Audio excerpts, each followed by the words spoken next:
ஓம் சாய்ராம், சாய்ராம். இப்ப நாம ஷிரடியில நீங்க பார்த்தீங்கன்னா, மணி 7 மணி. 7 மணிக்கு கூட பார்த்தீங்கன்னா, அங்க பகல் மாரி தான் இருக்கு. இந்த ஆரத்தி முடியும்போது மணி 7:30 ஆகும். 7:30 மணி வரைக்குமே அங்க இரவு வந்து பகல் மாரியே தான் இருக்கு. இப்ப நீங்க ஆரத்தி முடிவுல காட்டுறேன் உங்களுக்கு. அப்படி வானத்தையும் காட்டுறேன். அந்த இரவு வந்து லேட் ஆவுது.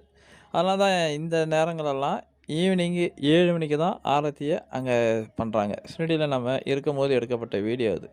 மணி 7 மணிக்கு ஏதோ பகலு 2 மணி, 3 மணி மாரி அவ்வளோ வெயிலும் சரி, அவ்வளோ இதுவா இருந்தது. இப்ப மழை பெய்ய ஆரம்பிச்சிருக்கு. நாங்க போகும்போது அப்படிதான் இருந்தது. அந்த வீடியோ தான் இப்ப பார்க்குறீங்க. இப்பயே 7 மணிக்கு தான் அங்க ஆரத்தி தொடர்ந்து நடந்துகின்னு இருக்கு. அப்பாவோட ஆசீர்வாதத்தோட உங்களுடைய பிரார்த்தனைகளையும் அனுப்பி வைங்க சாய்ராம். அந்த ஆரத்தியில எவ்வளோ மக்கள் நின்னு, அங்கங்க நின்னு அப்படியே அந்த ஆரத்திய கலந்துப்பாங்க. துவாரகமாய் பக்கத்தில பார்த்தீங்கன்னா, ஆரத்தியில கலந்துப்பாங்க.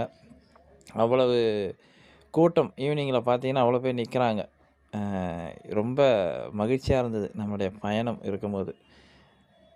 ஆரத்தி நடந்துகின்னு இருக்கு. துவாரகமாயில்லயும் உள்ள உட்காந்துருப்பாங்க. வெளியும் உட்காந்துருப்பாங்க. எல்லாரும் அவ்வளோ அங்கங்க நின்னு அப்படியே அந்த ஆரத்திய கலந்துப்பாங்க.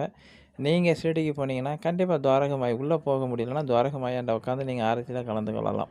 ஏன்னா பாபாவோட ஆசீர்வாதம் எல்லா இடத்துலயும் நமக்கு கிடைக்கும். துவாரகமாயும் சரி, சாவடி சரி, இப்படி எல்லா இடத்துலயும் நமக்கு கிடைக்கும் சாய்ராம். பாருங்க இங்க 7 மணி ஆனாலும் பகல் மாரியே தான் இருக்கு. ரொம்ப சந்தோஷமா இருக்கு. அந்த ஆரத்தி முடியும்போது பார்த்தீங்கன்னா, பகல் மாரியே தான் இருக்கு.